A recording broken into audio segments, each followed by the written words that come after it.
Welcome to Embracing Continuous Behaviour Change for Anger Management, the podcast that helps you to calm your emotions and communicate effectively. I'm your host, Clare, the Anger Management Coach. In this podcast, I'll bring you expert interviews, inspiring stories, and practical advice on calming your emotions and living a more peaceful and fulfilling life. So sit back, relax, and get ready to master your emotions.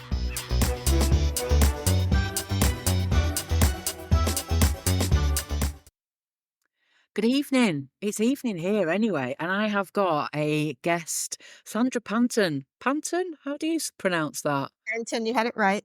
Thank you. Who is joining me from Connecticut in the US. So thank you so much for joining us, Sandra. Thank you for having me. Um, Please could you tell our listeners all about yourself? Because you can probably introduce yourself far better than I ever would. Well, yes, I'm a certified master life coach. I originally started out in natural health, Okay. working with clients successfully for the years. It organically integrated that 50% of the discussions we would have would be around their mindset. So it doesn't matter the Ah, condition they had. And then looking at the research, we see that they're especially post-COVID, they're confidently making connections between mindset, stress, and any physical ailment, right? wow. So I then pivoted through a couple circumstances, COVID and all of those things, Yeah. pivoted to teaching adolescents because adolescents were going through serious mental health crisis, right? Being on lockdown. And even Yeah. prior to that, they were having a lot of challenges. So I took all of my training and I was also doing corporate training, doing stress management, resiliency, those types of trainings, whatever the client needed. So I took all of that curriculum, made a curriculum for the adolescents, and then started teaching it online. So since just kind of the inception of all of COVID coming on the scene, I've been teaching online Mhm. and focusing on the same thing: stress management, social stress and peer pressure, time Yeah. management, learning how to learn, now all of those complexities, dealing with challenges they have with their parents, with siblings, with you name the situations. We would go through those discussions. So at this point, I think last tally, I had positively impacted learners and families in over 22 countries Wow. to the tune of thousands of families. Congratulations. That's no mean feat. Yes. So, and it's just, I love the light bulb moments of Oh, when yeah.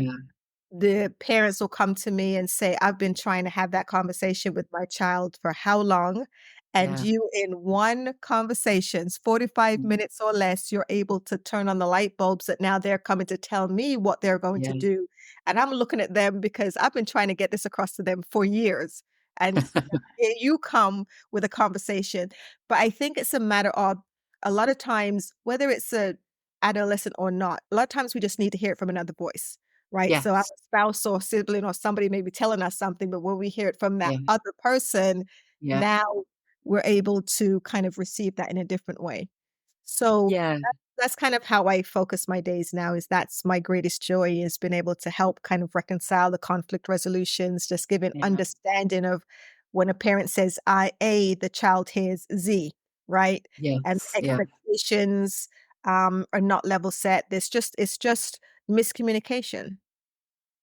And that's it with a lot of things. As you say, it's about how we hear things as well, isn't it? Yeah, Um, I could be saying a particular sentence to you, and you might be hearing something completely different. completely different, right. And then some random other person comes into our life who says exactly the same thing, but suddenly we're like, "Oh, yeah, that makes sense." Yes, yes, And I yes. guess it depends how much we want to hear what's being said as well. It depends on, I think, and when I look at my story, a fun little story, when I was coming up as an adolescent, because I was born in London, right, just outside of London. So Okay, I remember, I left there when I was about 11, but prior to that, I remember my siblings and I being in the car with my dad, and we had a tumultuous relationship. okay. And someone was asking my dad, one of his friends, they turned and looked at us and said, "Well, what do you think they're going to grow up to be? They're so amazing. What do you think they're going to do?" And my dad mentioned career choices for my brother, for my sister. I think he said she's going to be a nurse. And for me, he said she's going to be a teacher. And we got out the car and we looked at each other and said, "Well, now we know at least what we're not going to do when we grow up," Yeah, the right? complete opposite. Complete the opposite. So sometimes we're resistant just because of who it's coming from, because we don't want Yes, to give them the satisfaction to align with them. So sometimes what is being said is not bad, but we just need to hear it from another yeah, voice because, absolutely. right, it's just so many different dynamics that go into those things. Yeah. Yeah, yeah, and I had picked up on that accent as well, and then you said it, and I thought, "Ha ha, I was right." So, you mentioned about the relationship with your dad, and when we have been speaking via Messenger, on the run up to this, one of the things that you said is that your childhood, and the environment, etc., in which you grew up. So, tell us a bit about um, your background and that environment, and how has that? You said it made you feel unstable and unsafe. So, how did that impact on you? What was happening there?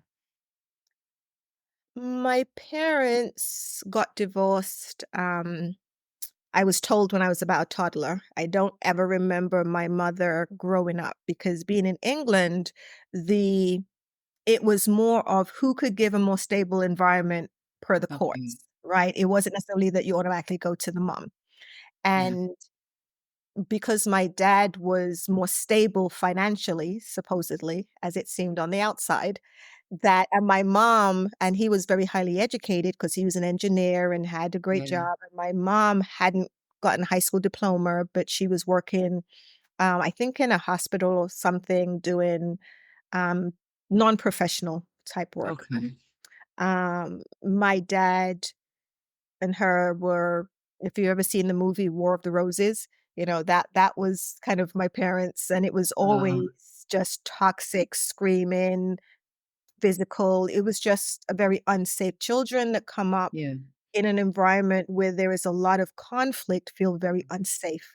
They don't know Yeah. how to communicate, find their voice. It's just so many different dynamics. Mm. Even if it's not targeted at them, even though Yeah. it was targeted at us, but, just for parents to know, even though the child may hear it, they may feel it, they still feel unsafe, right? Yeah. And then because my dad was on a mission to not give my mom any satisfaction of being able to be the one that shows up with all the goodies because she didn't raise us, so she was able to put money aside and would come and show up like, Santa Claus, so to speak, with all the goodies, Mm. whenever she came, Yeah.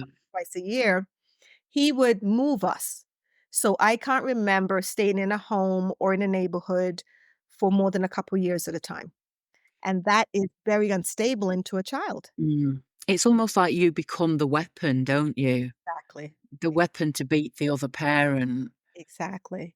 And a lot of time parents are not noticing that when you're squabbling and screaming and arguing with the other person, it's not necessarily that you're wrong in what you want, but Yeah. the way that you're doing it and because the kids are collateral damage. And then a lot of Mhm. times the parents will say to the child, "Oh, your mother's good for nothing," or "This is what they did." And Yeah. dad's going to say the same thing. And then this child is like a deer in headlights in the middle because Mhm. I'm half of my mom and half of my dad. So when you're Yeah. screaming at them, you're screaming at me because I Absolutely. identify with them. Right. Mhm. So it was just very confusing. Mhm. And my go-to emotion, and I say a lot of times, and I like to get across, is that that anger is just a shield. So Yes, when you absolutely. see that anger come up, and a lot of times we take it personally because of Mhm. our own issues, but Yeah. that person's just screaming, acting out because they're scared, because they feel insecure, because they're getting flashbacks to the most insecure time of their life. Yeah. And if we can see it differently, then we can respond to it differently. Yeah. So I just for as far back as I can remember, just had no stability, and it was that you go into survival and self-preservation mode. So it was always me trying to protect me from the outside world, and even though I had siblings, it we had no adult there that was grooming us, was coaching us, was encouraging us, was Yeah. believing in us. It was always what we did, no matter what we did was never good enough. There was always a Oh, criticism, right? No matter, yeah. we used to joke that our parents used to walk through with a white glove. I don't know if you've ever seen the movies where they come through the white Yeah. glove, they look for a Yeah. spot, To the door. that's kind of the image that we have coming up, because no matter how much we did, they would always find that one little bit. They would never say, "Oh my gosh, you did 80%. Oh, good job doing this. Just pick up this little bit or do this little extra." Yeah. Mm, it doesn't matter what you did. You got an 89 on the test. Why didn't you get more? You got a 99. What one did you miss? Yeah. So we grew up always feeling those we were never enough. And So all of how the did that Go ahead, you sorry. mentioned your anger and you Yeah. mentioned that as a shield. So how did that anger manifest? How would it come out? How would it act for you? Um, I would be angry. I would lash out. I would, I was just very quick with the tongue. Yeah. So you would say anything, I would always say that if you looked at me kind of crooked, I always had a quick sarcastic cut-in response.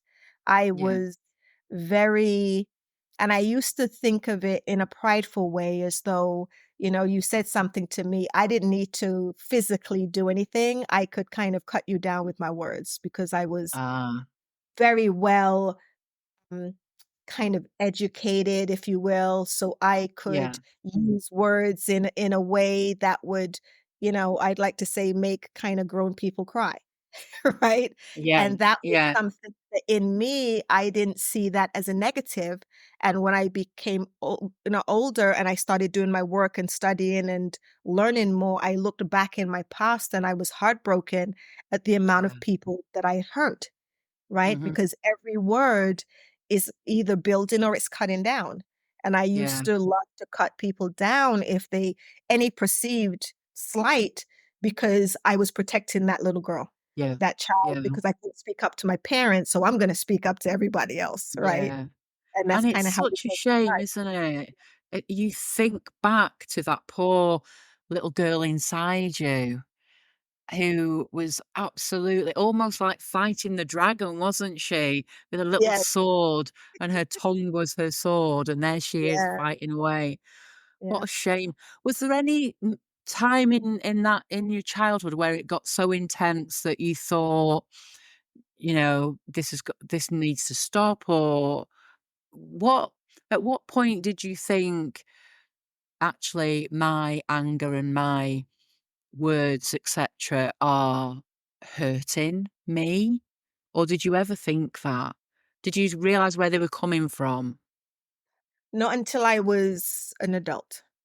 Okay. So I never did um, get that mindset, that wisdom as a child. Because even what's modeled around us are angry people, hurt people, Yeah. right? So Yeah. around me, everything I saw was, kind of you're modeling what you've seen how to Yeah. model, right? So somebody's Yeah. angry, somebody says something, then this is how you handle it, right? And Absolutely. that's what we see rippling through the world. People Mhm. modeling kind of what they've grown up to be their norm. But it wasn't until I came to United States. I was in maybe my second job here, and a friend came to me one day and said, "I need you to read this book." And it was Scott Peck's book, The Road Less Traveled. Okay. And it talked about the damage of parenting, and this is never to accuse the parents because my Mhm. parents parented the way they were parented. Yeah, And absolutely, yeah. parents the way they were so this is intergenerational, right? Yeah. So, but at some point we have to acknowledge it so that we can change it. We can't change Mhm. what we don't acknowledge, right? Yeah. So he gave me the book and it was talking about how the way that I was conducting myself was evidence of where I'd come from. And I read that book and my light bulb went on. And Yeah. I said, so I don't have to be angry. I Mhm. don't have to be like this. This is just my response to my stress. And if Yeah. I can acknowledge that and I can take steps to have a different response, So it's not that you'll never be stressed or have an opportunity, but how I respond to it can be completely different. So I read that book, absorbed it like a sponge, and then there was a Further Along the Road Less Traveled, which was the follow-up book, and that started me on a whole pathway of self kind of understanding, self-acceptance, self-love, empathy, understanding. You just Yeah. name I just began to, and it took quite some time because that trauma went to my core. Mm. So it was not a matter of, um, something that was 6 weeks or less, right? This Yeah, was yeah, decades of growth by growth, and over time, I can look back and see based on the mirror of the people that I was around and how they engaged me, I could see my growth. So yes. even when I, kind of went to church and I was in church, they used to give me names like Xena Warrior Princess because, like, you take no prisoners. You take no you take no prisoners, right? So I'm like, even though I'm in the church for several years, I w could s I by how they engaged me, I could see that I was still Yeah, reacting in ways, and that led me to say, "Okay, you need keep to keep." going. Until I got Yeah, to the point that people who knew me then say, "Who are you? Because you used to, and you yeah, would normally, how come you let that person?" And so now I know, okay, now I've crested and I'm coming over to the other side because brilliant. I don't want to be recognizable to the person that I was in that Yeah. way, in how I handled my emotions. And as you said, that was you, wasn't it? That was you through to the core because Yeah. you know better. That's how you've been brought up, and as you said, how your parents were parented, etc., etc. So, how did it feel when you realized that you were moving from self blame and carrying all of that, and you were becoming self compassionate? How did that, and I'm presuming that absolutely lifted you, and I'm I presuming was that put a gonna say huge smile on your face. yes, it was words fail. It just felt surreal. Like, when you've known something for so long and you just accepted it as being Yeah. normal, and now you see that there's another path, there's another Mhm. option. In the beginning, you don't trust it, Yeah. right? So even though you may dabble a little bit, you're expecting the kickback, you're expecting the rejection, you're expecting all that you used to get. But then you realize that not only they say the best way to learn something is to teach it, Yeah. right? Mhm. So now I teach it. And even as I teach it, I'm still learning. It's still healing Absolutely. me with every person that I get to speak with. I Yeah. get to put in, and I think that's one of the reasons that I've been so successful is because I still get it, right? Because a lot of Yeah. times as adults, we forget what it's like to be a child, right? Yeah. And you can't bridge that gap and let people you kind of stick in one camp. But Mm. I'm able to, because it's still kind of fresh, right? And I want it to Yeah. always be fresh so that I'm always relatable. Yeah. Now I just feel so light. I feel s and I mean, you have your days, right? It's not like Absolutely, yeah. riding off Full into of the those sunset. Yeah. days. But, more often than not, I can still myself. I can feel what I feel and not need to speak, right? Yeah. And I process it completely differently. But my way of kind of really being consistent in that growth is to teach, is to help others in, whatever way they Yeah. need it. And I absolutely agree with what you're saying, to teach and to have that knowledge that's a lived experience and to be able to sit with somebody and you can almost not have to speak because you know exactly how they're feeling, and without having to say anything, they know you get it. Yeah, So already that you've broken so many barriers, haven't you? yeah, Than another professional that comes in who hasn't ever experienced any of this. They've got their exactly. clipboard and pen and is now gonna Thank sit down you. and judge you. Yeah, it's textbook more than it's heart Yeah. mouth, right? So you have those that do it as kind of a career because Yeah. that's what they chose, which is great. But then you have those of us who came up by trial and fire, who said, okay, now that I'm kind of the other end, I want to make sure as few people as possible have to go through this, right? Yes. Or if they go through it, if I had had someone, even one person who saw me or invested in Mhm. me emotionally, it has nothing to do with money. It's like, do you care enough? Do you see me? Do Yeah. you hear me? You know? And if I had had, then I wouldn't have needed to go, I like to say, up the rough side of the mountain. I could have taken Yeah. a, like a pathway, An made easier it a cut. mhm. Yeah. Yeah. Yeah. So how when you see someone or are faced with someone who is acting out their emotion, so they're acting out in an angry way, how do you approach them? Because I'm thinking you would approach them and their anger in a completely different way to anybody who hasn't been there, worn that hat and got the t-shirt and written the book. Got the T-shirt.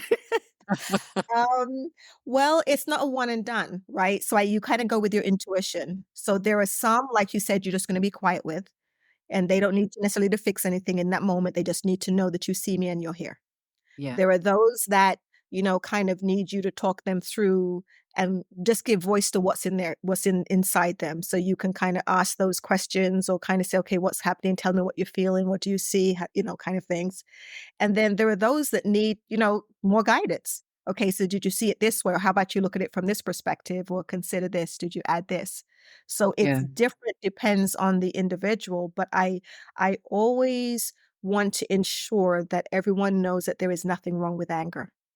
Anger Yeah. is just human emotion. And if we don't have anger, then I would say that we're kidding ourselves because all of us have anger. It's just if we so suppress it, Yeah. then we're in serious danger of when that, I like to say it's like a pressure cooker. Mhm. When that thing can't take any more pressure, how you're going to express that Yeah. one last straw that broke the camel's back, as the saying Yeah. goes, it's going to be extreme, and the fallout from that is gonna be unnecessary. So Yeah. we want people I want you to tell me, don't shy that you're I want you to tell me what you're feeling. If you're angry, you're frustrated, whatever the situation is, I want Mm. you to feel it. I want you to feel, what does that feel like in you? Do you notice that that's springing a nervous habit, or you getting headaches? What can you associate that with? Because Yeah. the more that you can give voice to, the more your brain is going to be programmed to start recognizing the signs before they come on full force. And now you can put in that pause to say, okay, I feel my voice or Yeah. hitting that pitch or my tension in the shoulders or that feeling in the pit of my stomach. And now your brain is going to more rapidly fire and give you opportunity to pause or to ask Yeah. yourself the question, why does that person make me feel this way? Or what's going on here? Why am I Mm. saying X, Y, or Z? And it just gives you back your power, Yeah. right? Angry because we feel disempowered. And it's really important what you said there, and that is something. So I do workshops and I'll go into colleges and universities, and the very first thing I say is, "Let's get this straight. Everybody gets angry. Let's get it straight. Let's not pretend nobody's better than anybody else. We all Mhm. have anger. It's an emotion, Yep. but it's an emotion that masks all the other emotions because it's how we communicate them." Yes. So, with that in mind, how do you think society views anger? It puts a bad label on it. It doesn't see it as an opportunity for empathy and understanding, which it is. Mhm. They see it as an opportunity to judge and demonize and kind of put themselves on a pedestal, because if I can point fingers at you and say, "Oh, you're angry, something's wrong with you," I've now Yeah, put you beneath me, right? As though I yeah, never get angry or I'm better able to control myself or absolutely. right, it's a status thing. But when we can understand and take it as when that person, I don't care if it's your child, your parents, your spouse, your sibling, your boss, your coworker, it doesn't matter. We're all just humans. When you can acknowledge, okay, that person's angry, don't take it personally, it has nothing to do with you. Yeah, That person is expressing what's going on in them, and the fact that yeah, they're showing that way feels that they feel something's out of control, right? They're mm, feeling some negative emotion, you just happen to be there to experience it. yeah, So, we wanna just be able to train society, step back, pause, look at it, and say, "Okay, how can I help you?" But mhm. we have to disconnect our personal emotions to be able to take that step. So I'm a retired police officer, and I also, for my sins, and I also worked with men who were abusive in their relationships, so domestic abuse. And so part of my role was to help them change their behavior. So I used to use NLP to help them change their behavior. And what I found a lot of the time was the men that were sat in front of me, and I'd never ever want to take away from the harm that they did. They were being abusive, and I don't want ever want to say that was good. It wasn't. But a lot of the times, the men that were sat in front of me were men who had been abused as children, who had gone through domestic abuse, who'd gone through a lot of trauma. And again, I'm not giving it any excuse, but is that how their trauma was coming out? Because they didn't know how to express it, because they've been put in a man box of, "You don't cry, you don't say anything." Exactly. So ho Exactly. Yeah, So, and my family was no different, right? We had all of the emotional, physical, financial, kind yeah, of trauma and abuse going on. And it's repeated because it becomes our language, yeah, right? Like some absolutely. people speak English or Spanish, it just becomes your language. You don't know anything different. And it's, yes, and even for myself, I say, even though I've grown, I am still, it took me a long time to be able to come to terms with. And there are people that I've had to go back to and Yeah, apologize to, that was still kind of in where I could connect with them and apologize for my behavior, making it clear, as you said, I don't condone what you did. yeah, Don't get it, kind of twisted that because I'm apologizing means it's okay what you did to yeah, me. yeah, What I'm apologizing for is my response to it. yeah, And so that I can continue to grow in my process and my emotional maturity, I've got to know doing harm to other people is not yeah, acceptable, right? So absolutely. those men that went through that, kind of the same thing, right? And every time that they hurt their supposed loved one, it didn't make them feel good about themselves. It No, actually made them feel worse, which is yeah, gonna make them do it even worse next time because now they're looking for a way to get out of this self-condemnation, right? To get that yeah, it's like it's a vice. Some do drugs or sex or, whatever it is, it's just another vice. So this yeah, is how they kind of get kind of that release in that moment because I'm feeling so trapped, so out of control, so inept. So, usually if it's in that type of situation, they feel as though they're failing in some way yeah, and they're being judged. And therefore, they're going to look to bash the thing that's judging them because yeah, they never had that conversation with their parents to be able to say, express how they feel. So now that spouse or that person takes the place of that parent. yeah, And now they feel more emboldened to have those interactions and those confrontations, right? But we need to be able to get them back to the root and know there's nothing wrong with anger. The way that you're expressing your anger, now that's what we're going to work on. yeah, Not absolutely.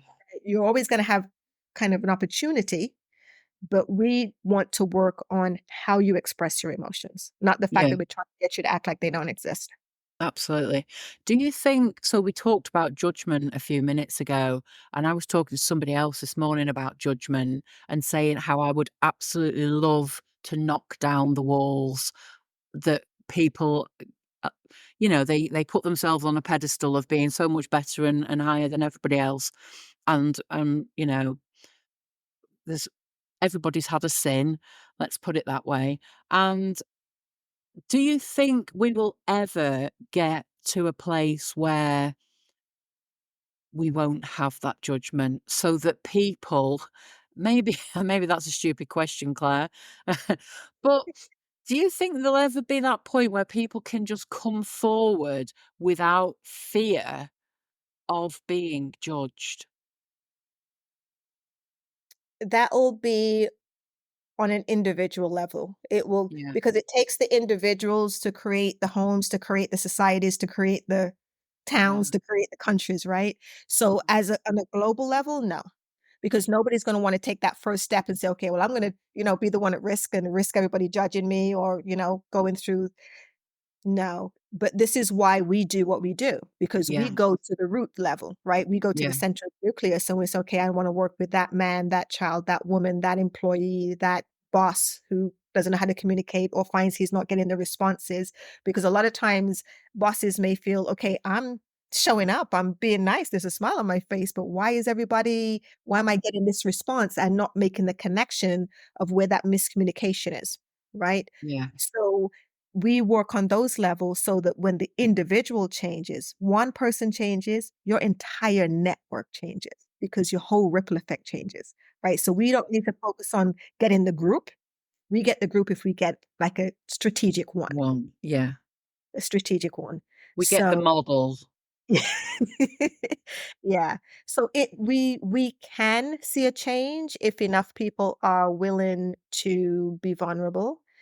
And this is kind of why I focus on adolescents, not just because that was kind Yeah. of my space, but if we can change kind of the parent adolescent connection, and even if they don't have a connection with the parent because of whatever situation is going on, that they must still be able to come up resilient and able to live a life of impact and purpose.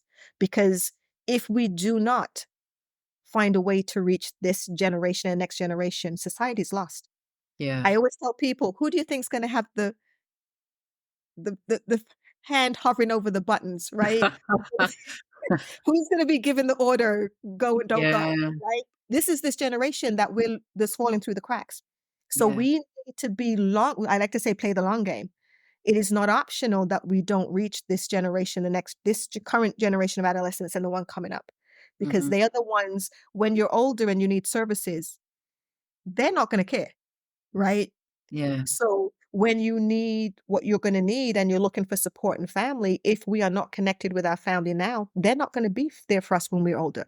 Yeah, yeah. I can't tell you how many older, like, generations that I'm now seeing personally that and hearing the personal stories that of one dad was on his deathbed in a nursing home because the son wanted nothing to do with him. And, the deathbed feeling like, "Okay, I've gotta make Yeah. amends for things."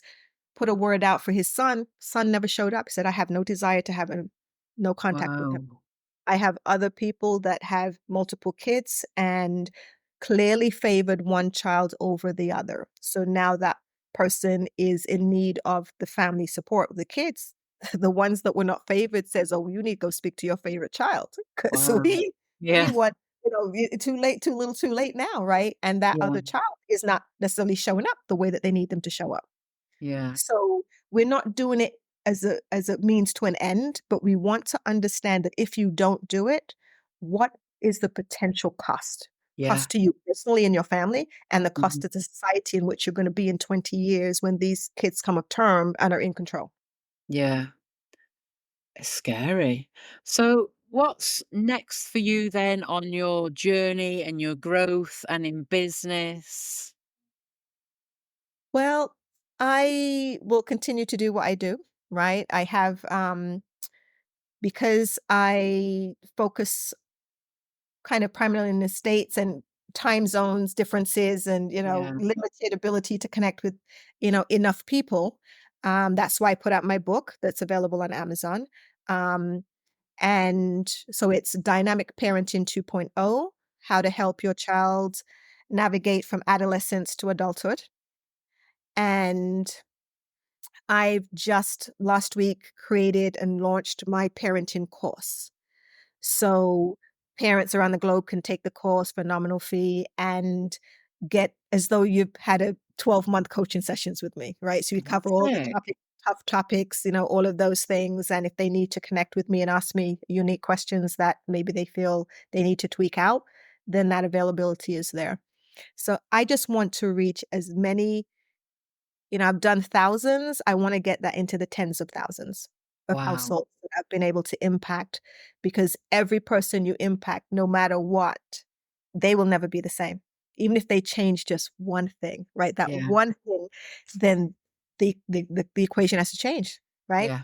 Has to You're change. right. So enough people that are doing work bumping up against enough people Yeah. doing exercise, a little more empathy, a little more understanding, Mhm. even if it's in hindsight.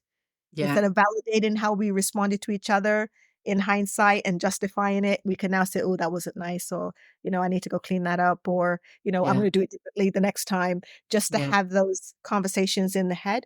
We've got to reach as many, many, many people as possible. Absolutely. If we don't, I'm scared of the cost if we don't. Yeah. Come on, Sandra, let's go and change the world. I'm with you. You do it your side, I'll do it my side. Amen. So where can people get your book? They can get it on Amazon. Okay. Amazon.com, right? And they can just look up, because I have a number of books on there, so they can I'm gonna be adding a few more. So they can just look me up by name so they could see everything. So just type in, Sandra Panton, and it'll bring up, the books, and at any point they may hear this, whatever other books have been added to the lineup at that point, because I just want to put out as much as possible to help as many as Yeah, possible. I love So that. I actually also have created, some vision boarding books with just, like, pictures and stuff for, them, because if we have the no vision, and a lot of Yeah. times you're working with kids, they "What are your dreams? What" Mm, do you have any, yeah, right? They have nothing. At least when we were coming out, we wanted to be every career known to man. Every month we yeah, changed what we wanted to do, right? So we had yeah. that starry-eyed thing no matter what we were going through, but I'm talking to thousands of kids and asking them, "What do you wanna do?" I have no idea. Wow. Who do you want to be? It's just like what's around me at that moment, they don't really have any hope, and a generation that feel unseen, unheard, and have no hope, that's a dangerous combination. Very sad as well, very sad. Yeah, So, will you send me your links and I will put them in the description for the will podcast, do. and then the listeners can get hold of you, get hold of your book, get on your course, send Excellent. you lots of love wherever you are, Facebook, Instagram, Yes. wherever. Sandra, it's been an absolute pleasure. I have thoroughly enjoyed our chat. Yeah. Thank you so much for opening up your world to us. Oh, it's been a pleasure. As long as we help, I always say, because when I teach class, I say most teachers will say if there aren't a certain minimum number of students, then class doesn't happen. I tell kids, if one of you show up, then we were meant to have an encounter. So I will teach one student that shows up at that moment because you're in China or someplace and that's the only time you can make it, or whatever situation. So as long as we reach one, I like the multiplication, but my goal is if I can see that one person was encouraged to know that there's another way. They don't have to walk in that anger. It doesn't have to be their identity, right? Yeah, They know that they could be the version of themselves that they're scared to be because they don't know how the world's gonna accept yeah. them. And, you know, we can help them get there. I love that. I think you're an absolutely amazing lady. So thank you so much for being with us today. Thank you. It's been wonderful. Thank you for listening. I hope you enjoyed listening to the episode and learned some tips on how to manage your emotions in a healthy way. If you've been affected by anything in the podcast, or if you want to share your feedback or questions, please email claire@angermanagementcoach.co.uk. Thank you for listening, and do remember, you have the power to calm your emotions and communicate effectively.